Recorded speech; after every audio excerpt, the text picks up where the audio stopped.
আমি প্রিয়া। আজ আমি তোমাদের সাথে শেয়ার করছি ওয়াল পুট্টি দিয়ে বানানো খুব ইজি একটা ওয়াল হ্যাঙ্গিং। প্রথমেই অল্প অল্প করে জল দিয়ে আমি একটা পারফেক্ট ডো বানিয়ে নিচ্ছি। তারপর রুটি বানানোর মতন বেলে একটা কাগজে একটা বার্ড এঁকে কাটিং করে ওর উপর বসিয়ে বাকি পার্টটা কেটে নিতে হবে।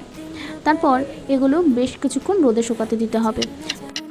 ভালো করে শুকিয়ে গেলে আমি সুন্দর করে এগুলোকে ইয়েলো, পিঙ্ক, ব্লু নানা রকম কালারে আমি কালার করে নিয়েছি। তারপর আউটলাইন করার জন্য আমি ইউজ করেছি একটা ব্ল্যাক পেন, সেটা দিয়ে আমি চোখটাকেও করে নিয়েছি আর উইংসটাকেও আউটলাইন করে নিয়েছি। এটাকে অনেকদিন স্টে রাখার জন্য আমি ইউজ করেছি লায়ন ব্র্যান্ডের একটা ভার্নিশ। এরপর সুতো দিয়ে আমি পরপর এগুলোকে ইনসার্ট করে নেব।